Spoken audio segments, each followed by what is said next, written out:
Hello everyone, my name is Sarah and I am joining you today on Jen Gaines' channel.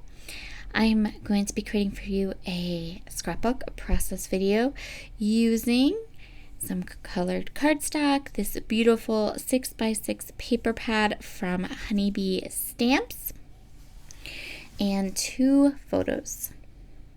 I'm going to start my layout off by choosing a collection of beautiful colors, and I'm going to take these 6x6 papers and I'm going to cut them into strips. So some will be like 2-inch strips, some will be maybe 3-inch strips. My photos are 3x4, so I'm going to take just a little bit off the edges of them. I think I made them about 2.5x4, just a little bit so that I can mat them. I don't want to take up more than 6 inches out of the middle of this layout. I want to create a vertical design right down the center. So I'm going to mat my photos on this beautiful orange layout, on this beautiful orange pattern paper. If you are watching this on my channel, I will link Jen's channel below. Be sure to head over and hit the subscribe button and say hello to her. If you're watching this on Jen's channel, thank you so much for watching. And we are so excited, all of us YouTubers that are contributing and helping Jen while she recovers from surgery. And I hope you have been enjoying all of our guest designer projects. I'm inking my photos using Hickory Smoke Distress Oxide ink, and I'm going to ink up all of the edges that I'm going to create for this layout. To add a bit more interest to my background and my vertical design, I'm going to go ahead and use my notebook punch and punch a notebook edge just along the top of my design, the pattern paper I want to put across the top, and then the pattern paper that I want to put across the bottom.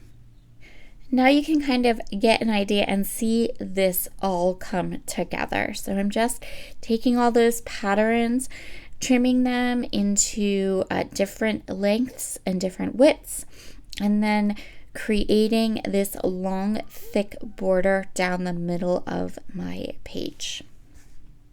I'm inking up each strip before I adhere it.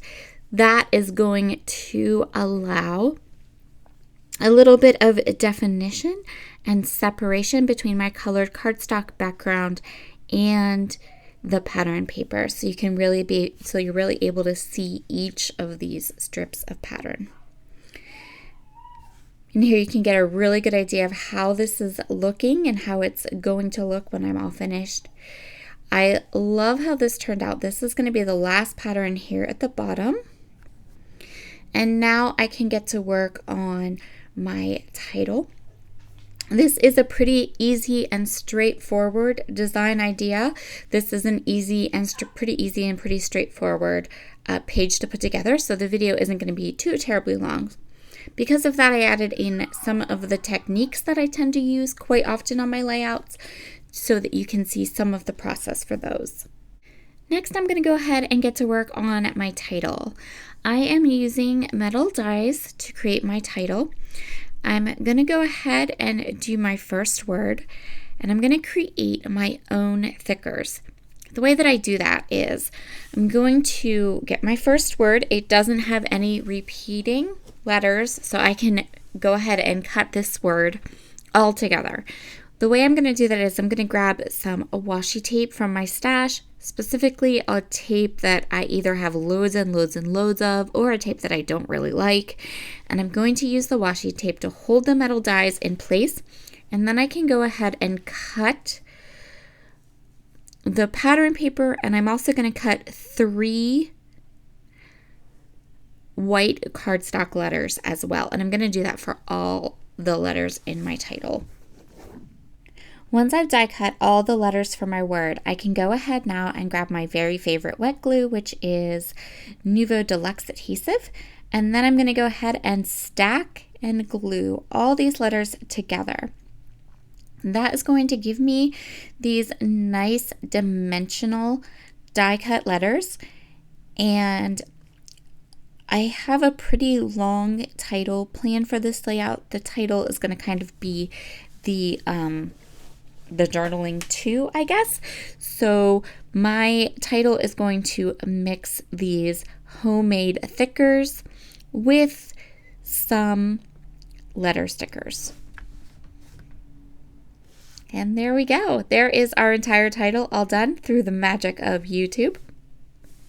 I'm going to go ahead and use a ruler to make my letters straight, and then I'm just going to use my tape runner to adhere the homemade thickers down onto my page.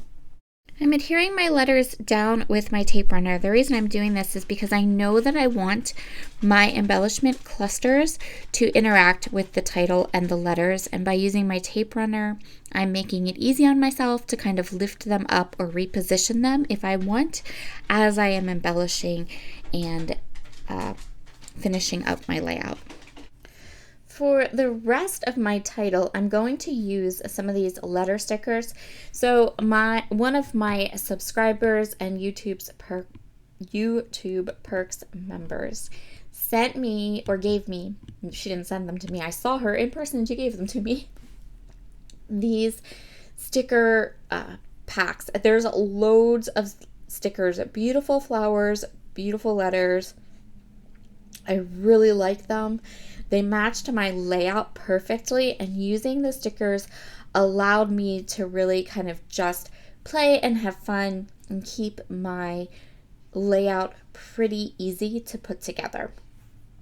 I am not sure who made these letter stickers or who made the flower stickers I'm going to use, or I think she said she got them on HSN maybe.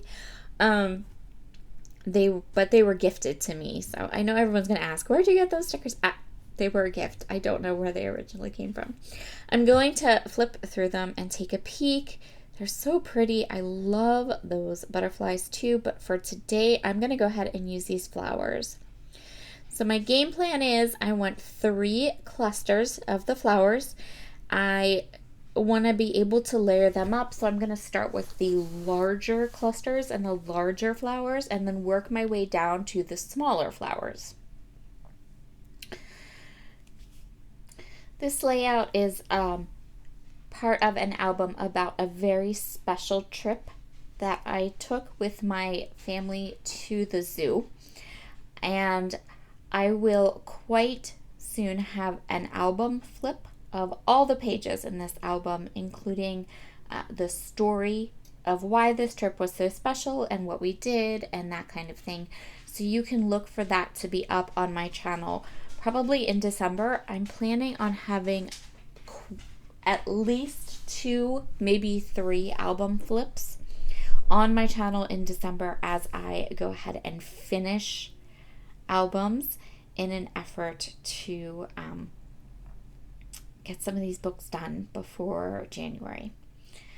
So I'm just going to continue on here. I end up using all of the flowers on one of these sheets. Again, starting with the biggest clusters and then moving on to the smaller flowers. In each one of these floral clusters, I am going to take some foam adhesive and pop up one of the flowers. Just one in each cluster for a little bit of dimension and interest on my page. I'm going to finish off each of my clusters with a sprinkling of sequins. Unfortunately, my crystal katana has grown legs and walked away, and until I find it again, I'm having to do these clusters with my fingers, which I don't like at all.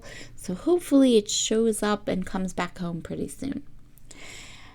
Once I have this little sprinkling of sequins on my page, that's going to finish up my layout.